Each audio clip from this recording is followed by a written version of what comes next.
Review کے بنیادی سوال کے ساتھ میں ہوں آپ کا میزبان ارشد شریف۔ ناظرین، آج ملک کے نامور صحافی حامد میر پہ کراچی میں ایک بزدلانہ حملہ کیا گیا۔ حامد میر صاحب اس حملے میں شدید زخمی ہوئے، اسپتال میں ان کا علاج ہو رہا ہے اور ہماری دعا ہے کہ وہ جلد صحت یاب ہو جائیں۔ ڈاکٹرز کا کہنا ہے کہ ان کی حالت ابھی خطرے سے باہر ہے۔ اس اقدام کی، اس قاتلانہ حملے کی، بزدلانہ قاتلانہ حملے کی تمام طرف سے مذمت آ رہی ہے۔ بطور صحافی، بطور ایک میڈیا گروپ ہم بھی اس اقدام کی مذمت کرتے ہیں، لیکن صرف مذمت کافی نہیں ہے۔ اس پہ حکومت کو بھی کچھ اقدامات کرنے چاہیے اور اس پہ کم از کم ایک اعلیٰ سطح کی جوائنٹ انویسٹیگیشن ٹیم بنانی چاہیے جو ان تمام محرکات کا پہ انویسٹیگیشن کرے جس وجہ سے یہ حملہ ہوا۔ اور بطور صحافی برادری ہمیں کوئی ایسا اقدام نہیں اٹھانا چاہیے جس سے کہ یہ انویسٹیگیشنز کسی طرح بھی پریجوڈس ہو جائیں یا اس پہ اثر انداز ہوں ان تحقیقات پہ۔ ناظرین، آج سابق صدر جنرل ریٹائرڈ پرویز مشرف کراچی کے لیے روانہ ہو گئے۔ اطلاعات یہ ہیں کہ وہ پی این ایس شفا جائیں گے اور اپنا مزید علاج کراچی کے نیول ہاسپٹل ہے پی این ایس شفا، وہاں پہ کروائیں گے۔ مشرف صاحب کا ٹرائل چل رہا ہے، اسپیشل کورٹ میں غداری کا مقدمہ چل رہا ہے۔ اس میں کچھ بہت سے اہم سوالات ہیں۔ اس میں آپ کو ایک نیشنل اسمبلی کی ریزولوشن بھی دکھاؤں گا، بہت اہم ڈاکومنٹ ہے، اور ساتھ ساتھ کچھ اہم ویڈیوز بھی ہیں۔ ہم نے کوشش کی کہ اسپیشل پروسیکیوٹر اکرم شیخ صاحب بھی پروگرام میں ہمارے ساتھ آئیں اور اپنا موقف بتا سکیں ان تحقیقات کے بارے میں، اس کیس کی فارمولیشن کے حوالے سے، ایف آئی اے کے رول کے حوالے سے، لیکن انہوں نے معذرت کر لی۔ تاہم جنرل ریٹائرڈ پرویز مشرف کے وکیل بیرسٹر فروغ نسیم سے ہم نے بات کی، آئیے سنواتے ہیں۔ بیرسٹر فروغ نسیم صاحب، اسپیشل کورٹ کی ہیئرنگ میں ذکر ہوا ایک ایف آئی اے کی رپورٹ کا، اس کی کاپی آپ کو فراہم کی گئی ہے ابھی تک یا نہیں کی گئی؟ نہیں کی، اور اس میں جو پروسیکیوشن ہے، اکرم شیخ صاحب وہ اڈیمنٹ ہیں، پروسیکیوشن اڈیمنٹ ہے کہ وہ کاپی ہمیں نہیں دیں گے۔ اب جب میں نے ان سے پوچھا کہ عدالت میں کہ بھی کیوں نہیں دیں گے جب آپ نے کسی ایک جرنلسٹ کو لیک کر دیا ہے، now this is a public document, تو اس کے نہ دینے کا تو کوئی جواز نہیں ہے، نمبر ون۔ سیکنڈلی، جو کمپلینٹ ہے اس کی جو فاؤنڈیشن ہے، جو بیسز ہے، وہ ایف آئی اے کی رپورٹ ہے۔ ایف آئی اے کی رپورٹ میں ایک ڈسینٹنگ نوٹ بھی ہے، اور ساتھ ساتھ ایف آئی اے کی اس رپورٹ میں یہ بھی ذکر ہے کہ کن کن کا بیان ریکارڈ ہوا، کس نے کیا کہا ہے۔ تو اس کے اندر کچھ چیزیں ہمارے فیور میں بھی ہوں گی، جنرل مشرف کے خلاف بھی ہوں گی۔ تو یہ تو ایک بڑا بنیادی اصول ہے فیئر ٹرائل کا کہ کوئی بھی اگر فاؤنڈیشنل بیسز ہے کسی بھی کمپلینٹ کی، ایف آئی آر کی، تو اس کی کاپی اگر آپ اکیوزڈ کو نہیں دیں گے تو اس کا مطلب یہ ہے کہ complaint by itself is incomplete. اس کا تو مطلب بھی یہی ہے کہ ٹرائل پورا کالعدم ہے۔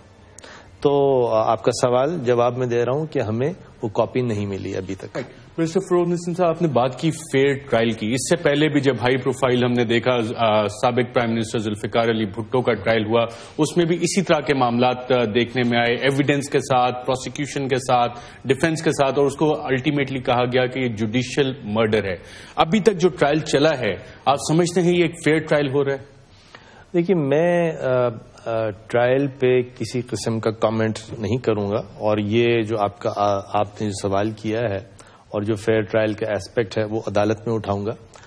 صرف آپ کو یہ ایک نئی بات بتا دوں کہ بھٹو صاحب کا جب ٹرائل ہو رہا تھا تو آرٹیکل 10A کانسٹیٹیوشن میں نہیں تھا، fundamental right, fair trial fundamental right نہیں تھا، لیکن اب 18ویں ترمیم کے بعد فیئر ٹرائل ایک فنڈامنٹل رائٹ ہے، اور وہ رائٹ اگر نہ صرف justice should be done, it should be seen to be done. اگر یہ نہیں ہوگا، اور وہ ایسے ہی ہے کہ یہ جو بنیادی کاغذات ہیں اگر یہی نہیں دیے جائیں گے تو پھر تو فیئر ٹرائل نہ ہوا، اور اسی لیے ہم نے ایک اپلیکیشن جو ہے عدالت میں ڈالی ہے، اور عدالت میں یہی استدعا کی ہے کہ اکیوزڈ کو، اس کے وکلا کو، نہ صرف ان کو یہ رپورٹ کی کاپی پوری فراہم کی جائے along with all annexures، بلکہ عدالت کے سامنے بھی یہ آئے، کیونکہ عدالت بائی دا وے یہ ایک آرڈر پاس کر چکی ہے کہ ہمارے سامنے اگر کوئی ایسا مٹیریل یا ایویڈنس آیا جس سے یہ کوئی چیز بات ثابت ہوتی ہے کہ اس کے اندر ایڈر ہوں گے، ابیٹر ہوں گے، کولیبریٹر ہوں گے، تب آپ یہ آرگیومنٹ ضرور کر سکتے ہیں کہ دوسرے لوگوں کو اس ٹرائل میں لایا جائے یا نہ لایا جائے۔ اب پروسیکیوشن کی پوری جو کوشش ہے وہ یہ ہے کہ کسی طرح بھی ہمیں وہ ایویڈنس نہ ملے۔ مثال کے طور پہ اکرم شیخ صاحب نے عدالت میں یہ کہا کہ جنرل مشرف صاحب نے یہ بذات خود یہ ایکشن لیا اور کسی سے ایڈوائز بھی نہیں لی. تو مجھے تو یہ بات بڑی عجیب سی لگتی ہے کہ یہ جب سے 3 نومبر 2007 کا واقعہ ہوا ہے تب سے لے کے آج تک متعدد بار کتنے لوگوں نے اس وقت کے پرائم منسٹر نے, اس وقت کے منسٹرز نے, ڈفرینٹ لوگوں نے, ابھی ریسنٹلی چودھری شجاعت صاحب کی میں تعریف کرتا ہوں کہ کریج دکھائی, انہوں نے سچ بولا ہے, بات سچ کی ہو رہی ہے. سابق وزیر اعظم شوکت عزیز صاحب, ان کے بارے میں ہم یہ سن رہے ہیں کہ انہوں نے کہا جی میں نے ایسی کوئی ایڈوائس نہیں دی, حالانکہ جو ڈیٹیل ججمنٹ میں انہوں نے ریزنز وغیرہ سارے دیے ہوئے. میں آپ کو ایک پریس کانفرنس سناتا ہوں سابق پرائم منسٹر شوکت عزیز صاحب کی, جو ہوئی تھی 4 نومبر 2007 کو, یعنی جیسے ہی ایمرجنسی لگی اس کے اگلے دن. شوکت عزیز صاحب کیا فرماتے ہیں, آئیے سنتے ہیں. We have been deliberating on this issue for some time, and there is nothing which triggered the current date, except that we were looking at how we could address the security situation and address the harmony between the various stakeholders which run the country. So the emergency, today's emergency or yesterday's emergency is extra constitutional. So that measure was taken after deliberation, and as the President said in his speech yesterday, he consulted everybody, all stakeholders, lengthy deliberations, and we also spoke to our party members and parliamentarians, and by and large the majority said that we must act, and we must act now, so that we can get the situation back to normal. جی یہ تھے سابق وزیر اعظم شوکت عزیز صاحب, جو 4 نومبر 2007 کو کہہ رہے تھے کہ جو کچھ جنرل ریٹائرڈ پرویز مشرف نے اپنی پریس کانفرنس میں کہا وہ بالکل صحیح تھا, اور اس میں انہوں نے یہ بھی کہا کہ تمام لوگوں سے مشاورت ہوئی تھی. بیرسٹر فروغ نسیم صاحب, ہی کنسلٹڈ آل اسٹیک ہولڈرز, یہ سابق وزیر اعظم شوکت عزیز صاحب فرما رہے ہیں. اور جب ہم عدالتی کارروائی سنتے ہیں تو کہتے ہیں کہ جی وہاں تو مشاورت ہوئی نہیں. اس جو شوکت عزیز صاحب نے یہ بات کی ہے, یہ پریس کانفرنس کتنی اہم ہے؟ دیکھیں بہت امپورٹنٹ ہے. I am grateful to you کہ آپ نے یہ چیز ایئر کی, مجھے بھی پتہ لگی, پوری عوام کو پتہ لگی. اچھا, اس میں ایک بہت امپورٹنٹ بات یہ ہے کہ شوکت عزیز صاحب نے لفظ استعمال کی ہے وی ڈیلیبریشنز آل اسٹیک ہولڈرز. اچھا, وی کا مطلب ہے ہم, اس کا یہ مطلب ہے کہ شوکت عزیز صاحب کی بھی اس میں ایڈوائس ہے. اور بائی دا وے اس میں جنرل مشرف صاحب نے جو مجھے بتایا وہ یہ بتایا کہ باقاعدہ اس کے اندر شوکت عزیز صاحب کی ایڈوائس ہے, اس ایڈوائس پہ انہوں نے ایکٹ کیا ہے. اور اب اگر گورنمنٹ جو ہے, بلکہ گورنمنٹ نہیں کہوں گا, پروسیکیوشن جو ہے وہ یہ کر رہی ہے کہ یہ کہ ہے کہ کسی قسم کا ریکارڈ نہیں ہے, تو اس کا مطلب یہ ہے کہ اس بات کو دیکھیے 7 سال ہو گئے, بیچ میں 2 گورنمنٹس آئی ہیں, ایک پریزیڈنٹ گورنمنٹ ہے اور اس سے پہلی والی گورنمنٹ ہے. پریزیڈنٹ مشرف کو اور کسی قسم کا ریکارڈ اویلیبل نہیں تھا, نہ ہے آفیشیلی ان 7 سالوں میں. تو مجھے تو یہ لگتا ہے کہ یہ ریکارڈ کہاں چلا گیا, کوئی ٹیمپرنگ تو نہیں ہوئی. میں حتمی طور پہ بات اس وقت نہیں کر سکتا, لیکن یہ ایک پلی سامنے اس لیے آتی ہے کہ جب اکرم شیخ صاحب اتنے وثوق سے یہ کہیں, تو then how do you explain this press conference of Mr Shaukat Aziz. اگر تو اکرم شیخ صاحب کی بات درست ہو پروسیکیوشن کی, تو پھر یہ ریکنسائل نہیں ہو رہا. اور یہ کیونکہ کنٹمپورینیس ڈاکیومنٹ ہے, اس وقت کا ڈاکیومنٹ ہے, اور اب قانون شہادت میں ہے آرٹیکل 164, وہ یہ کہتا ہے کہ الیکٹرانک ڈیوائسز سے بھی جتنی چیزیں اویلیبل ہے, جیسے میڈیا ریکارڈنگ ہے, الیکٹرانکلی اگر کوئی چیز ہے تو وہ بھی ایڈمیسیبل ہے. تو آئی تھنک گورنمنٹ کو اس میں فیئر پلے کرنا چاہیے. وہ فائل جہاں بھی ہے, جہاں وہ ایڈوائس ہے ان کی, وہ عدالت کو دکھائیں اور اس کو پرسنلائز نہیں کریں. کیوں پرسنلائز کیا جا رہا ہے کہ وہ ریکارڈ نہیں ہے؟ فروغ نسیم صاحب, ایف آئی اے کی جو رپورٹ ابھی تک آپ کو نہیں ملی, لیکن اس کے بارے میں رپورٹنگ بہت ساری ہو رہی ہے. اس میں یہ بھی کہا گیا ہے کہ 3 نومبر کی صبح ایک میٹنگ کی تھی سابق وزیر اعظم شوکت عزیز صاحب نے, اور اس میں یہ ساری چیزیں اپروو ہوئی تھی, جس میں زاہد حامد صاحب جو اس وقت وزیر قانون تھے وہ بھی شامل تھے. ان کی کتنی مشاورت ہے اور ایف آئی اے نے کیا ان کی تحقیقات کی ہیں؟ آپ کو علم ہے اس چیز کا؟ دو باتیں. زاہد حامد صاحب میرے دوست ہیں اس لیے میں کوئی کامنٹ نہیں کروں گا، لیکن اس کے علاوہ مجھے اس کے بارے میں کوئی پرسنل ڈسکشن زاہد حامد صاحب سے نہیں ہوا، کیونکہ یہ رپورٹ تو مجھے ابھی تک ملی ہی نہیں. اب آپ جو یہ ڈاکیومنٹ دکھا رہے ہیں تو میں آپ سے یہ بھی کاپی لوں گا اس کی، اور at the end of the day عدالت کے سامنے یہی گزارش ہے، عرضی ہے کہ اس کا آرڈر پاس کریں تاکہ ہمارے آپ کے سب کے سامنے ایف آئی اے کی رپورٹ سامنے ہو. اکرم شیخ صاحب نے یہ کہا عدالت میں کہ فاروق صاحب جو ہیں انہوں نے تو پوری عدالت کو میسمرائز کر دیا. آئی ایم گریٹفل. پھر انہوں نے یہ کہا کہ اپنے لکھ کے جو رپلائی دی اس میں یہ کہا کہ he has mystified the entire environment, اور ان کے آرگیومنٹ جو ہے مسٹیسزم کی طرح ہے. پھر ساتھ میں انہوں نے یہ بھی کہا کہ فاروق صاحب چیز جو مانگ رہے ہیں تو اگر یہ گرینیڈ بام یا کلیشنکوف مانگیں گے تو کیا میں وہ بھی دے دوں گا، کیونکہ یہ وہ مانگ رہے ہیں. آپ بتاؤ آپ اس کا کیا جواب ہے؟ اور یہ کسی اسٹیج پہ اکرم شیخ صاحب نے یہ بھی کہا کہ اگر یہ ایف آئی اے کی رپورٹ پیش ہوتی ہے تو حکومت اس سے امبیرس ہو سکتی ہے. نہیں، یہ کہا انہوں نے اس طرح کہا. انہوں نے اس کو اس طرح کہا کہ اس سے بہت لوگوں پر الزام آئے گا، اور جب تک اور تو میرے ذہن میں اس وقت یہ آیا کہ بات کہ باقی سب کی ریپوٹیشن کا تو خیال ہے تو پھر جنرل مشرف کی بھی ریپوٹیشن ہے، تو اس کو کیوں ڈاک میں کھڑا کیا ہوا ہے. تو دیکھیں فیئر چلنا ہے اس میں، ہمیں بالکل یہ کوشش کرنی ہے کہ we are not swayed away by any personal vendetta. کسی طرح بھی اس کا اگر ذرا سا ریفلیکشن بھی آ گیا کہ یہ پرسنل وینڈیٹا ہے تو عدالت کے سامنے یہی آرگیومنٹ ہوگا کہ فیئر ٹرائل، فیئر پروسیس نہیں ہے. جنرل پرویز مشرف نے 3 نومبر کے بعد ایک پریس کانفرنس کی، موسٹلی اس میں انٹرنیشنل میڈیا انوائٹڈ تھا. اس پریس کانفرنس میں بھی جنرل ریٹائرڈ پرویز مشرف نے کچھ اسٹیک ہولڈرز کا ذکر کیا. کیا ذکر کیا؟ آئیے ناظرین آپ کو سناتے ہیں. After consultation, discussion with everyone of the society, I discussed with the politicians,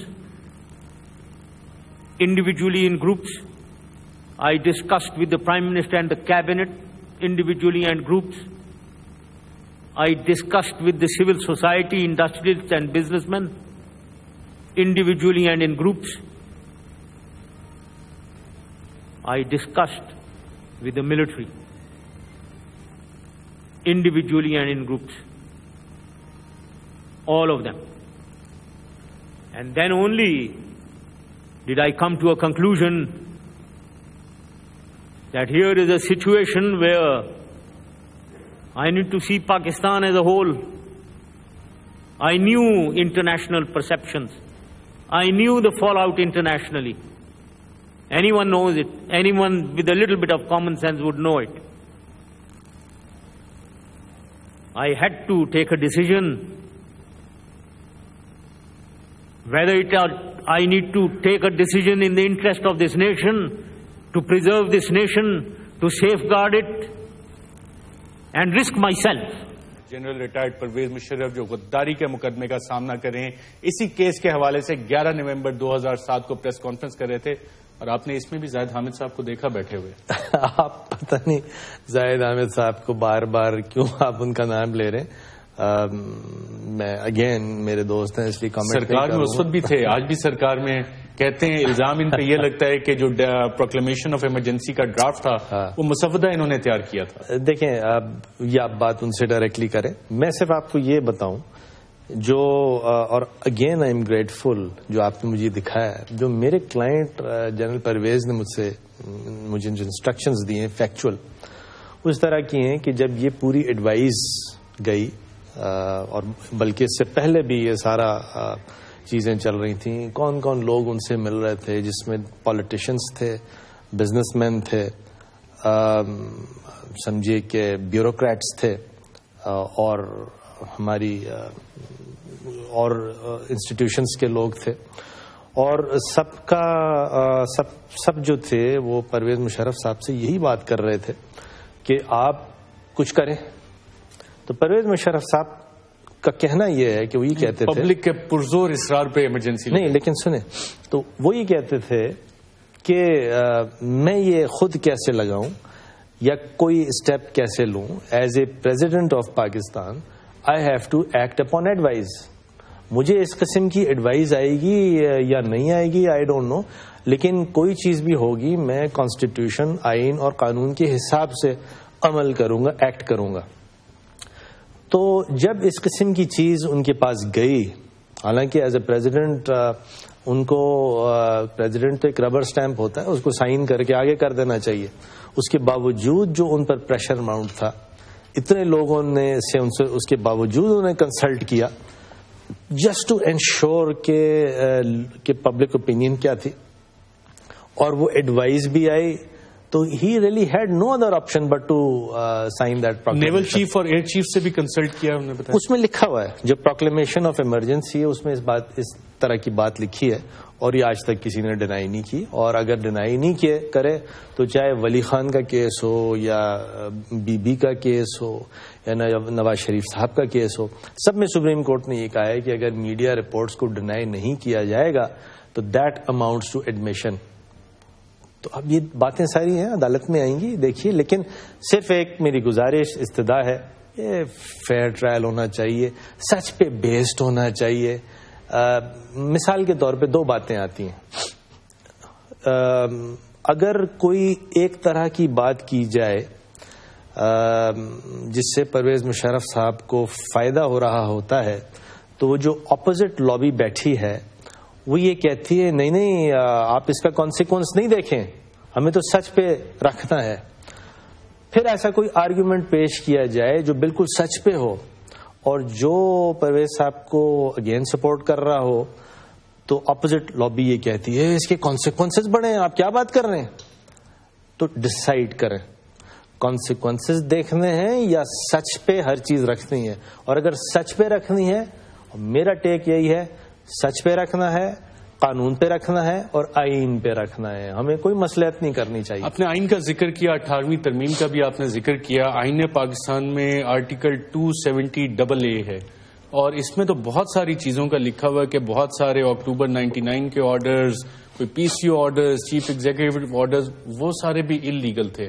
اگر وہاں پہ سچویشن، اور یہ پارلیمنٹ آف پاکستان نے پاس کیا ہوا قانون ہے 18ویں ترمیم کے بعد آرٹیکل 270AA، تو پھر صرف 3 نومبر 2007 ہی کیوں؟ 12 اکتوبر 1999 کیوں نہیں؟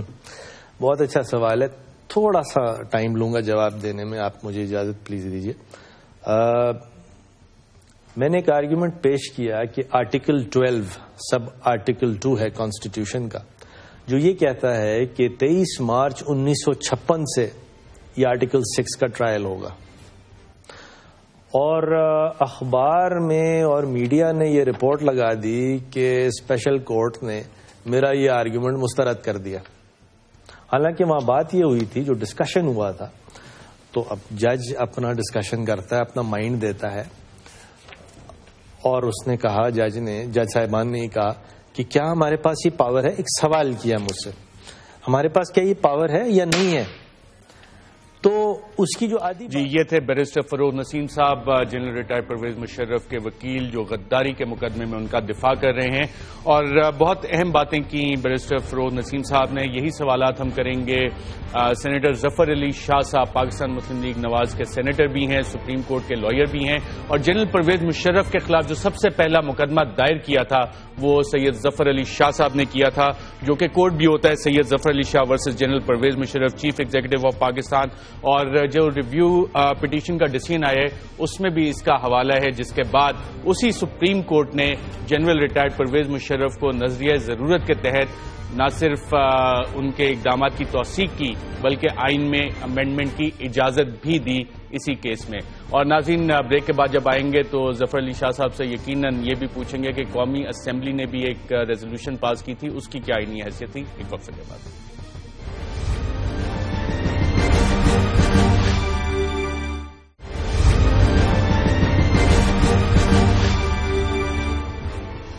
ویلکم بیک ناظرین. ہمارے ساتھ سینیٹر ظفر علی شاہ صاحب موجود ہیں. یہ اس وقت بھی اصولوں کی بات کر رہے تھے اور واحد شخص تھے جنہوں نے سپریم کورٹ کا جا کے دروازہ کھٹکھٹایا, جنرل پرویز مشرف کے خلاف ایک مقدمہ دائر کیا. لیکن اس وقت سپریم کورٹ کے جو ججز تھے ان کے پاس نظریہ ضرورت تھا, سیاستدانوں کے پاس سیاست کھیلنے کو تھی, ڈیلیں کرنے کو تھی, اور اپنا پرنسپل سٹینس لے کے انہوں نے جو کیس فائل کیا اس پہ عدالت نے جو فیصلہ کیا وہ پاکستان کی عدالتی تاریخ میں شرمناک ہے کہ ایک ڈکٹیٹر کو آئین میں تبدیلی کرنے کا حق بھی اس میں دیا گیا, اس کے اقدامات کی توثیق بھی کی گئی. ظفر علی شاہ صاحب, تاریخ تو آپ نے بنا دی, آج بھی لوگ اس مقدمے پہ سیاست کر رہے ہیں. کچھ لوگ کہتے ہیں کہ یہ ذاتی اناد ہے, اور یہ میں نہیں کہہ رہا, آپ کے لیڈر حمزہ شہباز شریف صاحب MNA ہیں, ان سے بھی یہ سوال ہوا, جگہ جگہ یہ سوال ہوا ہے. حمزہ شہباز شریف صاحب کیا کہتے ہیں, میں آپ کو سنا دیتا ہوں. یہ بڑا اہم بات آپ کر رہے ہیں, بار بار میڈیا کو, قوم کو یہ جاننا چاہیے کوئی میاں نواز شریف کا ذاتی اناد نہیں ہے مشرف سے. ہم نے اپنا میاں نواز شریف نے 8 سال جلا وطنی کاٹی ہے, اپنے والد کو قبر میں اپنا جو ہے لحد میں اتارنے کے لیے وہ اس سعادت کو نہیں حاصل کر سکے, قربانی دی انہوں نے. لیکن آج سب باتیں ہم نے بلا دی ہیں. عدالت میں معاملہ ہے, پاکستان کا آئین جو ہے اس کے تحت, قانون کے تحت جو فیصلے ہوں گے وہ ہوں گے. دیکھیں پاکستان بدل رہا ہے, یہاں پر نہ حمزہ شہباز نہ آپ قانون سے بالا تر نہیں ہے. اگر پاکستان نے ترقی کرنی ہے تو ہمیں قانون کی حکمرانی کو قائم کرنا ہے. جی سینیٹر ظفر علی شاہ صاحب, قانون کی حکمرانی, پاکستان بدل رہا ہے, یہ تو وہی چیزیں ہیں جو جنرل مشرف بھی کہتا تھا, آج حمزہ شہباز شریف صاحب بھی کہہ رہے ہیں. لوگ کہہ رہے ہیں کہ اس مقدمے پہ بھی سیاست ہو رہی ہے. نہیں, سیاست تو پہلی بات یہ ہے صاحب کہ یہ سیاست تو ہے, مقدمہ تو قانونی بھی ہے, آئینی بھی ہے اور سیاسی بھی ہے. چونکہ جو ہمارا سپرا ڈاکومنٹ ہے آئین, جس پر پورا ملک کا نظام کھڑا ہے, مطلب جس طرح پورا اگر 500 منزلہ ایک اگر بلڈنگ ہے تو اس کے نیچے ایک فاؤنڈیشن ہوتی ہے جس پر وہ کھڑا ہوتا ہے. مطلب اسی طرح پاکستان کے تمام نظام, تمام اداروں کی مطلب ABC اس کا جو فاؤنڈیشن ہے وہ ہے کانسٹیٹیوشن آف پاکستان, جس کو سپرا لا بھی کہتے ہیں, وہ ہے. تو یہ کچھ لوگ کہتے ہیں سیاست ہو رہی ہے, بس ہے سبجیکٹ سیاسی ہے. ملک کا صدر ہونا, ملک کا وزیر اعظم ہونا, ملک کا MNA ہونا, MPA ہونا, یہ ہیں جو سیاسی سبجیکٹ. ذاتی اناد, حمزہ شہباز شریف صاحب کہتے ہیں بھول گئے ساری چیزیں, لیکن حمزہ شہباز کو بھی وہ ساری چیزیں یاد ہیں, وہ سارے مظالم یاد ہیں. حمزہ شہباز شریف صاحب تو فرسٹ ہینڈ نالج ہے ان کو, چونکہ ان کے بیٹے ہیں, بھتیجے ہیں. مطلب میں آپ کو کہتا ہوں ایک کارکن کی حیثیت سے, مسلم لیگ کا رکن ہونے کی حیثیت سے, کہ میاں نواز شریف صاحب نے اپنی ذاتی اناج جو ذاتی طور پر ہرٹ ہوئے ہیں وہ بھول گئے ہیں, انہوں نے معاف کر دیا. شاید ان کی جگہ کوئی اور ہوتا تو نہ بھولتا. اور یہ بھی میاں نواز شریف کی بڑی گریٹنس ہے, یہ معمولی بات نہیں ہے. مطلب کہ انہوں نے وہ ایک طرف کر دی بات, اور وہ کر سکتے ہیں. میں نے آپ کے ساتھ کوئی بدتمیزی کی, کوئی ایسی بات کی, آپ نے مجھے معاف کر دیا, یہ آپ کی بڑی گریٹنس ہے. اور اسی طرح یہ میاں نواز شریف کی گریٹنس ہے. ورنہ کسی شخص کو, شریف آدمی کو, ملک کے سابق پرائم منسٹر کو آپ ہتھکڑی دکھا کے جہاز میں بند کر, اب آج ہی موصوف گئے ہیں جہاز پہ, بڑے آنر کے ساتھ گئے ہیں, بڑے آگے وہاں پر ان کے لیے سیکورٹی آ گئی ہے, وہ وغیرہ وغیرہ. چلو آنی چاہیے, مجھے اس سے کوئی پرخاش نہیں ہے. لیکن ملک کے سابق پرائم منسٹر کو آپ ہتھکڑی دکھا کے جہاز سیٹوں کے ساتھ بند کر لے جائیں. ذاتی اناد نہیں آپ کہہ رہے ہیں. میں ایک جو بات ضروری کہنا چاہتا ہوں وہ کہ یہ ذاتی اناد ان کو نہیں ہے, اگر تھا بھی تو بھول گئے ہیں, معاف کر دیا. اب اگلا سٹیپ جو ہے وہ جناب مشرف صاحب کا وہ ہے ایک نیشنل کرائم. میری نظر میں ایک تعلق, اور from the very first day جس طرح آپ نے فرمایا ہے کہ وہ ایک نیشنل کرائم ہے. نیشنل کرائم جو ہے وہ ملک کے ساتھ ہوتا ہے, وہ آئین کے ساتھ ہوتا ہے, وہ کوئی معاف کرنے کی کسی کے پاس پاور ہی نہیں ہے. اچھا, یہ والا جو کیس ہے سینیٹر ظفر علی شاہ صاحب, میں ریویو پٹیشن میں پڑھ رہا تھا کورٹ کا آرڈر, اس میں بڑا واضح لکھا ہوا ہے کہ اس میں تو کہا گیا ہے کہ جی فیڈرل گورنمنٹ کا پریروگیٹو ہے, اور اس میں بھی FIA تحقیقات کرے گی, تحقیقات کے بعد اگر مقدمہ ثابت ہوتا ہے تو پھر یہ کیس آگے چلے گا. بیرسٹر فروغ نسیم صاحب سے میری پچھلے سیگمنٹ میں بات ہوئی, ان سے میں نے انٹرویو کیا تھا, وہ کہتے ہیں جی FIA کی وہ رپورٹ تو ابھی تک ہمیں ملی نہیں ہے, پروسیکیوٹر کہتا ہے انہیں بھی نہیں ملی, تو یہ مقدمہ چل کیسے رہا ہے, فیئر ٹرائل کے تقاضے پورے ہو رہے ہیں. میں پتہ نہیں کس پرسپشن پہ بات کی ہے انہوں نے نسیم صاحب سے, میرے بھائی ہیں, کولیگ بھی ہیں سینٹ میں بھی اور وکیل کی حیثیت سے بھی.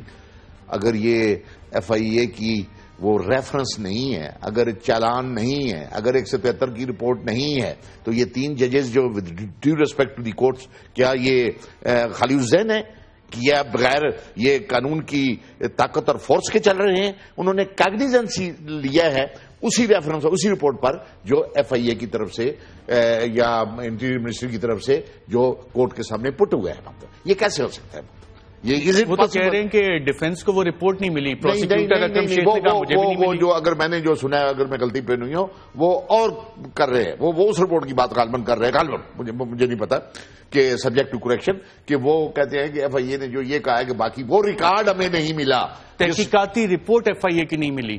اب میں یہی عرض کر رہا ہوں نا کہ اب وہ اور کوئی ریکارڈ کنسرننگ اس کیس کی ہے وہ انہیں نہیں ملا یا ملے گا, یا وہ تو ایک الگ ایشو ہے. کورٹ میں ایک ریفرنس اور عام حالات میں اس کو چالان کہتے ہیں, 173 کی رپورٹ کہتے ہیں, وہ جاتا ہے تو کورٹ کاگنیزنس لیتی ہے. کیسے انہوں نے اخبار پہ دے دیا انہوں نے کاگنیزنس, وہ اسی لیے دیا ہے کہ پروسیکیوشن نے, انٹیریئر منسٹری نے, ایف آئی اے نے وہ پٹ کیا ہے اور کورٹ کا ایسا ہے آپ کل جا کے لے سکتے ہیں. آپ سینیٹر صاحب بالکل صحیح فرما رہے ہیں. جو کورٹ میں پچھلے ہفتے پروسیڈنگز ہوئی ہیں ساری, اس میں پروسیکیوشن کا بھی یہی کہنا تھا. اکرم شیخ صاحب پروسیکیوشن کے وکیل ہیں, بیرسٹر فروغ نسیم صاحب ڈیفنس کر رہے ہیں, صدر زرداری سابق صدر مشرف کی, ان کا بھی یہی کہنا تھا کہ ایف آئی اے کی تحقیقاتی رپورٹ جو کہ ایف آئی آر کی حیثیت رکھتی ہے وہ ہمیں نہیں ملی, نہ پروسیکیوٹر کو نہ ڈیفنس. نہیں, میں یہ یاد کر رہا ہوں نا, مطلب ہے کہ چلان بالکل موجود ہے, آپ کی بات صحیح ہے, چلان موجود ہے, تحقیقاتی رپورٹ موجود نہیں ہے. پہلا ہی پورشن دیکھ جی, رپورٹ تو بہت ساری ہوتی ہے,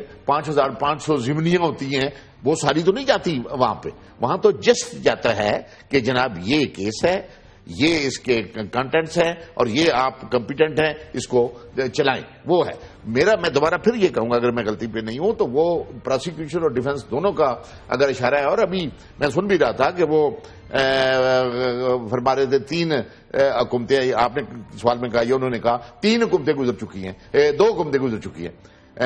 میں سمجھتا ہوں کہ 2 نہیں 3 گزر چکی ہیں. جس وقت خود جنرل مشرف صاحب نے 3 نومبر کا ایکٹ کیا, ان کی اپنی حکومت بھی کچھ عرصہ رہی, پھر اس کے بعد دوسری حکومت آئی, پھر تیسری آئی, تو اب کس حکومت ہے؟ سینیٹر صاحب آپ نے بہت اچھی بات کی. میرے پاس نیشنل اسمبلی کا وینسڈے 7 نومبر کی ایک ریزولوشن ہے, ہم اسکرین پہ بھی دکھاتے ہیں, میں آپ کو بھی دیتا ہوں. اس میں بڑا واضح لکھا ہے, therefore this house endorses and affirms the proclamation of emergency and provisional constitution order of 3 نومبر 2007. یعنی کہ نیشنل اسمبلی توثیق کر رہی ہے ایمرجنسی کی. آپ یہ ڈاکومنٹ دیکھ سکتے ہیں. جی جی, ریزولوشن. اب اس میں عرض کرتا ہوں کہ یہ جو ہے, میں بالکل میں جناب نے پچھلی سائڈ پہ آپ جناب نے کہہ جو دیا, یہ موجود جناب صدر پرویز مشرف جنہوں نے پاکستان کو خوشحالی اور ترقی سے آشنا اور دم. آپ ہائی لائٹڈ پورشن پہ آ سکتے ہیں, یہ ان کے صدر ہونے کی ہے. جی ہاں یہی کہ 6 اکتوبر 2000 صدر منتخب کیا. یہ انتخاب ایک درخواہ مثال ہے, یہ تو ہو گیا وہ انتخاب. Out of this, therefore this house endorses and affirms. Endorses and affirms the proclamation of emergency and provisional constitution order 3rd November wala. The following members participated in the discussion. This is it. اس کو اپنا صاحب ہم یہ کہتے ہیں, یہ resolution جو بعد میں سیٹ سائن بھی ہو گیا, وہ بھی میں آتا ہوں, وہ بھی نیشنل اسمبلی کا ہے. پہلے تو اس نیشنل اسمبلی کی بات کر رہے ہیں نا, کر رہے ہیں. اب اس ٹائم پہ یہی تو سارٹ آؤٹ ہونی ہے بات کہ موصوف چیف آف آرمی سٹاف بھی تھے, صدر پاکستان بھی تھے, آئین بھی زندہ تھا, اسمبلی بھی زندہ تھی. اسمبلی اس قسم کا, فرض کرو میں مثال کے طور پر دے رہا ہوں کہ یہ اسمبلی یا آج کی اسمبلی یا اس دن کی اسمبلی یہ ریزولوشن پاس کرتی کہ اسمبلی نے جناب یہ ریزولوشن پاس کیا ہے متفقہ طور پر کہ نمازیں جو ہیں آئندہ 5 کی بجائے 10 پڑھی جائیں گی, 7 پڑھی جائیں گی. پھر آپ میری بات سن لیں کہ دیر از نو پارلیمنٹری سپریمیسی ان پاکستان. نہیں, آپ مکس کر جائیں گے نا تاکہ لوگوں کو سمجھ لگے. اس کو ہم کہتے ہیں ایبنیشو انکانسٹیٹیوشنل. بالکل ہاں, جس طرح آپ نے کہا نا سپریم کورٹ کے بارے میں کہ سپریم کورٹ کے پاس اپنے طور پر اختیار نہیں ہے آئین کو امینڈ کرنے کا, تو وہ لوگوں کو کیسے دے رہی تھی اجازت جنرل مشرف صاحب کو کہ آپ اس میں پارلیمنٹ کیسے دے رہی ہے؟ نو, پارلیمنٹ نہیں کر سکتی. یہی تو میں کہہ رہا ہوں. یہ تو کیا آپ کے سامنے. پھر نہیں, اس کی کوئی حیثیت نہیں ہے, اور یہ بات کی حیثیت نہیں ہے, یہ اڑا دی گئی ہے بعد میں اسی اسمبلی نے. اس اسمبلی نے ایگزیکٹ یہ نہیں, اس اسمبلی 30 دن کے لیے ایمرجنسی تھی, 30 دن ختم ہو گیا. کوئی بالکل نہیں. میں نے آپ کی وہ بھی سنی ہے پرائم منسٹر صاحب کی, اور اس پر میں آتا ہوں کہ نسیم فروغ صاحب کے پاس یا مشرف صاحب کے پاس کیا اب وہ کارڈ ہے جو وہ پلے کر سکتے ہیں کہ وہ کہہ رہے ہیں پرائم منسٹر کون ہوتا ہے اجازت دینے والا. وہ کہہ رہے ہیں ڈیلیبریشنز ہوئی ہیں, کنسلٹیشن ہوئی ہیں, مشاورت ہوئی ہے. میں کہتا ہوں جی 1 سال ڈیلیبریشن ہوتی رہے, ہو دے آر کہ پرائم منسٹر اٹھ کر چیف آرمی اسٹاف کو کہہ رہے ہیں کہ ملک میں ایمرجنسی لگا دو, ایمرجنسی کے چیپٹر نکالیں, ادھر موجود ہے. دا پریزیڈنٹ اس میں لکھا ہوا ہے. پریزیڈنٹ کو بھی کوئی اختیار نہیں, آئین میں تو لکھا ہوا ہے. کیا دا پریزیڈنٹ کین, اگر ملکی حالات ایسے وہ تو اور ہے نا جی, کیا پریزیڈنٹ اور چیف آف آرمی اسٹاف ایک ہی ہیں؟ نہیں, بالکل نہیں. لیکن اسی آئین میں, آرٹیکلز میں, اسی پارلیمنٹ نے انڈورس کیا کہ as chief of army staff ان کے جو آرڈرز ہیں, ایز پریزیڈنٹ جو آرڈرز ہیں وہ ویلڈ ہوں گے. اسی سپریم کورٹ نے کیا, آپ ہی کی پٹیشن میں کیا. میں عرض کرتا ہوں, ظفر علی شاہ ورسز پرویز مشرف میں میں عرض کرتا ہوں کہ پاکستان کی جوڈیشل ہسٹری میں سب سے اگر مکروہ جس سے سٹنک آتی ہے آج تک, اگر وہ ججمنٹ اٹھا لیں تو ان اور آنکھ سے بدبو آتی ہے, وہ کیس ہے جو میرے نام سے منسوب ہے. کیا کرتے ہیں آپ؟ لیکن آپ کا پوائنٹ آف ویو اس وقت صحیح تھا, لوگ اس پہ سیاست کر رہے ہیں. ناظرین ایک وقفہ لیتے ہیں, وقفے کے بعد دوبارہ حاضر ہوتے ہیں اور اس کیس کے حوالے سے اہم گفتگو سینیٹر ظفر علی شاہ صاحب جنہوں نے تاریخ رقم کی تھی, اکیلے کھڑے ہوئے تھے اس وقت, آج بھی شاید لوگ سیاست کر رہے ہیں, یہ پرنسپلز کی بات کر رہے ہیں. گفتگو کا سلسلہ جاری رکھیں گے ایک وقفے.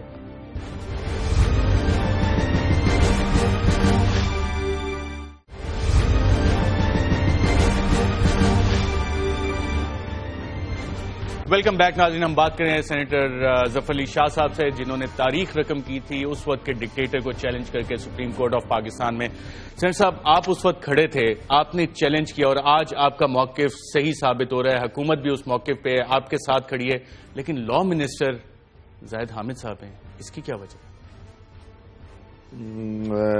لا منسٹر زاہد احمد صاحب آج کل تو نہیں ہے, وہ تو پرویز رشید صاحب ہیں, حکومت میں منسٹری پورٹ فولیو ان کے پاس ہے, آپ کے پاس نہیں ہے پورٹ فولیو. دیکھیں جی, اس میں نہیں میرے ساتھ ہونا ضروری تو نہیں ہے نا. وہ یہ بات ہے کہ ہمارے ملک میں پارلیمانی نظام ہے, پارلیمانی نظام میں کیبنٹ آن دا ہول ذمہ دار ہوتی ہے, کولیکٹیو ذمہ داری ہوتی ہے, اور پارلیمانی نظام میں ہیڈ جو ہے وہ چیف ایگزیکٹو پرائم منسٹر صاحب ہے, اور پرائم منسٹر صاحب کا پریروگیٹو ہے کہ member of the parliament senate سے یا نیشنل اسمبلی سے کسی کو بھی بنا دے, کوئی بھی عہدہ بنا دے. انہی شخص کو چنا جو کہ اگر ہمارے پروڈیوسر دکھا سکیں ناظرین کو کہ جنرل مشرف جو پریس کانفرنس کر رہے ہیں, اس پریس کانفرنس میں بھی زاہد حامد صاحب بیٹھے ہیں اور جس میں وہ باقاعدہ کہہ رہے ہیں کہ میں نے ان سب سے مشاورت کی تھی. آپ نے شوکت عزیز صاحب کی پریس کانفرنس کا وہ کلپ سنا جس میں کہہ رہے ہیں کہ ہاں جی, جو اس وقت کے صدر جنرل ریٹائرڈ مشرف نے کہا کہ مشاورت ہوئی تھی, ہم سب سے لمبی مشاورت ہوئی تھی, ڈیلیبریشنز کا ایک سلسلہ چلا تھا اور کنسلٹیشنز کی بات ہوئی تھی. جب ایڈرز اور ابیٹرز کی بات آتی ہے, کتنی اہم ہے یہ بات شوکت عزیز کی؟ یہ بہت اہم ہے, بہت اہم ہے. پرائم منسٹر 1973 کے تحت اس نے کانسٹیٹیوشن اٹھایا, الف لیا ہو. الف تو جنرل مشرف صاحب کے ساتھ بھی تو یہی بات ہے نا کہ انہوں نے بھی الف لیا ہوا تھا. اور آج آپ نے دیکھا ہوگا کہ کاکول میں پرائم منسٹر صاحب بھی تھے اور ہمارے حلف تو ان ججز نے بھی لیا ہوا تھا جنہوں نے ظفر علی شاہ ورسز پرویز مشرف کا فیصلہ کیا. Exactly I agree. اور اس میں اس وقت کے chief justice Iftikhar Chaudhry direct beneficiary تھے. بعد کے چیف جسٹس, اس وقت چیف جسٹس سعد الدین صدیقی صاحب تھے, اور اس کے بعد 2001 کے بعد پی سی او آیا, ارشاد صاحب کو ہٹا کے 6 ججز جنہوں نے ریفیوز کیا, افتخار چودھری صاحب وہ 6 ججز ہٹے تو چیف جسٹس بینیفیشری تھے. اپنا افتخار صاحب تو ون آف دی ججز, 17 میں سے ایک یہ تھے, اور وہ بھی تھے. ٹھیک ہے, یہ ریکارڈ کی بات ہے, اب کو ریکارڈ نہ میں خراب کر سکتا ہوں نہ آپ کر سکتے ہیں. میں آپ کو کاکول کی آج کی کارروائی دکھلا رہا تھا. آج یعنی فرسٹ سٹیپ ہے ان جوانوں کا, وہ جو ہمارے لیے بڑا فخر کی بات ہے کہ وہ جوان جو ٹریننگ کر کے آتے ہیں, ٹریننگ کر کے جب عملی آرم فورسز کی عملی زندگی میں جاتے ہیں تو پہلا علم ان کا یہ ہوتا ہے کہ ہم ملک کی پاسداری بھی اور آئین کی پاسداری بھی. آئین کی پاسداری پہ ایک اور چیف جسٹس عبدالحمید ڈوگر صاحب, جب یہ سارے واقعات ہو رہے تھے اور وہ چیف جسٹس بن گئے تو انہوں نے اس وقت کیا کہا, آئیے سنتے ہیں. کوئی ایسا جج نہیں ہے جنہوں نے پی سی او کا عہدہ نہیں لیا. تو یہ ایک ٹرینڈ چلی ہے کہ پی سی او ججز نے پی سی او ججز کو نکالا ہے. اس لیے ہماری یہ ریکویسٹ ہے کہ یہ بھی پی سی او ججز ہیں, یہ they have also no right to sit on the benches. پی سی او ججز ڈاکٹرائن آف نیسیسٹی, وہ بھی ججز. یہ بھی فرق یہ ہے کہ ایک جیپ اور ایک ٹرک سے کسی نے کیا, کسی نے دوسری وردی پہن کے کام کیا. میں بالکل, یہ ڈاکٹرائن آف نیسیسٹی جو ہے نا, یہ ڈاکٹرائن آف فیئر ہے, یہ ڈاکٹرائن آف خوف ہے, یہ ڈاکٹرائن آف کاورڈنس ہے, یہ doctrine of rebellion with the country ہے. آپ کیا کہتے ہیں یہ ڈاکٹرین آپ نے سینیٹر صاحب بات کی ڈاکٹرائن آف فیئر کی, اور آج پاکستان کی صحافت پہ جو حملے ہو رہے ہیں وہ بھی اسی ڈاکٹرائن آف فیئر کا نتیجہ ہے. حامد میر ایک سینئر نامور صحافی, ان پہ آج کراچی میں حملہ ہوا. کیا یہ ڈاکٹرائن آف فیئر ابھی بھی جاری ہے اس ملک میں جمہوریت کے باوجود؟ بالکل میں عرض کروں, مجھے بلکہ میں شروع میں ہی کرنے لگا تھا لیکن آپ کا کوشچن آ گیا. آج جو حامد میر صاحب پر جو اٹیک ہوا ہے ان کی جان لینے کے لیے, اس سے زیادہ شرمناک فیل اور کوئی نہیں ہو سکتا. یہ تو میں تو آج سمجھ رہا ہوں کہ یہ ملک کی اور بالخصوص تین شعبے, ملک کی صحافت, ملک کی وکالت جو ہے اور ملک کی سیاست, یہ تو تینوں ڈائریکٹ ٹارگٹ پر ہیں. یہ کیا یعنی ہم کیا پوری دنیا سے ہٹ کے ہمارا نظام ہے کہ کوئی؟ میں حکومت اس پہ جے آئی ٹی بنانی چاہیے حکومت کو. آپ وزیر اعظم کو مشورہ دیں گے؟ نہیں, میں تو مشورہ بھی یقیناً دوں گا اور میں بلکہ مطالبہ کروں گا حکومت وقت سے کہ اپنی حکومت سب کی حکومت ہے, آپ کی بھی حکومت ہے, کہ سندھ کے کسی سینئر ہائی کورٹ کے جج سے جوڈیشل انکوائری کی جائے کہ کس طرح ایک صحافی جو کہ ایک نامور صحافی ہے, جو ایک انفارمیٹو جس کی ایکٹیویٹیز ہوتی ہیں, وہ اسلام آباد سے چلتا ہے اور اترتے ہی ساتھ ہٹ ہو جاتا ہے. اہم سوال آپ نے ریز کیا, اسلام آباد سے چلتے ہیں. کس کس کو معلوم تھا کہ حامد میر صاحب اسلام آباد سے کراچی جا رہے ہیں؟ انفارمیشن کیسے لیک ہوئی, ان کا ٹریول پلان کیسے لیک ہوا؟ وسیم اختر صاحب ایم کیو ایم کے سینئر رہنما ہمارے ساتھ شامل ہیں. وسیم اختر صاحب, کراچی جہاں پہ ٹارگٹ کلنگ کا ایک سلسلہ جاری ہے, وہاں پہ آج ایک حملہ کیا گیا سینئر نامور صحافی حامد میر پہ. حکومت بے بس ہو گئی ہے, law and order break down ہو گیا ہے, گورننس کا بریک ڈاؤن ہے. کیسا معاشرہ بنانے جا رہے ہیں ہم؟ کیا ہو رہا ہے ملک میں؟ اللہ رحم کرے. سب سے پہلے تو میں کنڈیم کروں گا کہ جو آج حامد میر صاحب پہ یہ حملہ ہے, ہماری نظر میں یہ صحافت پہ حملہ ہے. وہ ایک بہادر صحافی ہیں اور انشاءاللہ ابھی میں ہاسپٹل سے ہی آ رہا ہوں, ان کا آپریشن جاری تھا اور بہت سارے ان کے چاہنے والے لوگ وہاں موجود تھے اور انشاءاللہ وہ بہادر آدمی ہے, وہ سروائیو کریں گے انشاءاللہ. بالکل. حکومت کو اس کی تحقیقات کیسے کرنی چاہیے؟ سندھ میں آپ کے پاس بھی حکومت ہے, فیڈرل گورنمنٹ کو کیا کرنا چاہیے اس پہ؟ سندھ حکومت کو کیا کرنا چاہیے؟ دیکھیں, یہاں پورے ملک میں کوئی بھی سیف نہیں ہے. سندھ کو کیا رو رہے ہیں آپ؟ پنجاب میں, سرحد میں, کے پی کے, بلوچستان, برا حال ہے ہر جگہ. لا اینڈ آرڈر تو میں سمجھتا ہوں ہے ہی نہیں, بات ذکر ہی نہیں کر سکتا آدمی. غریب آدمی راستے میں مارا جا رہا ہے, صحافی اس طرح حملے ہو رہے ہیں اس پہ. جو بڑے بڑے لیڈران ہیں وہ بنکرز میں بیٹھے ہیں, ان کے ساتھ گارڈز چل رہی ہیں, وہ سیف ہے. غریب آدمی مر رہا ہے, چاہے وہ فیڈرل گورنمنٹ ہو چاہے وہ سندھ کی گورنمنٹ ہو. حال یہ ہے سندھ کی گورنمنٹ کا, آپ دیکھ رہے ہیں کہ ایک امپورٹنٹ صحافی جو کام کر رہا ہے, عوام کے لیے کام کر رہا ہے, حق اور سچ کی بات سے آگاہ کر رہا ہے عوام کو, اس پہ اس طرح بزدلانہ حملہ کیا گیا. اب خیال میں فیڈرل گورنمنٹ کو سیریسلی سوچنا چاہیے کہ یہ ہم جو ایک اپولوجیٹک ہم نے اپنا سٹینس رکھا ہوا ہے, ایٹیٹیوڈ رکھا ہوا ہے ٹوورڈز ٹیررسٹ ملیٹنسی, اس کو ریویو کرنا پڑے گا, ریوائز کرنا پڑے گا. وسیم اختر صاحب, سینیٹر ظفر علی شاہ صاحب, آپ دونوں کا پروگرام میں شرکت کا شکریہ, اور بیرسٹر فروغ نسیم صاحب. ناظرین, ایک صحافی پہ قاتلانہ حملہ, ہماری دعا بھی ہے, امید بھی ہے کہ حامد میر صاحب جلد صحت یاب ہو جائیں گے. لیکن جیسے سینیٹر ظفر علی شاہ صاحب نے کہا, ہائی کورٹ کے جج کی لیول کی ایک جوڈیشل انکوائری اس پہ ہونی چاہیے, جوائنٹ انویسٹیگیشن ٹیم کو اس پہ تحقیقات کرنی چاہیے, اور ہمیں بطور صحافی اس پہ Pakistan federal union of journalist کل پورے ملک میں پروٹیسٹ بھی کرے گی, تمام صحافی اس میں یقیناً شرکت بھی کریں گے. لیکن مذمت کافی نہیں ہے, ہمیں خود بھی ایسے کوئی کام نہیں کرنے چاہیے ایسے جس سے کہ انویسٹیگیشنز اس کیس کی کسی طرح سے بھی متاثر ہوں, پریجوڈس ہوں. لیکن حکومت وقت کی یہ ذمہ داری ہے کہ ان پرپیٹریٹرز آف دس اٹیک ان کو قانون کے کٹہرے میں لایا جائے, انہیں سخت سے سخت سزا دی جائے. اور اس کیس میں جو ہم دیکھتے رہے ہیں کہ عدالتیں اکثر جو صحافیوں پہ حملے ہوتے ہیں اس میں نہ ایویڈنس سامنے آتا ہے نہ کچھ اور, اس کو کم از کم ڈے ٹو ڈے ہیئرنگ کر کے اس پہ سزا دی جائے. اجازت دیجیے گا ناظرین, اللہ حافظ.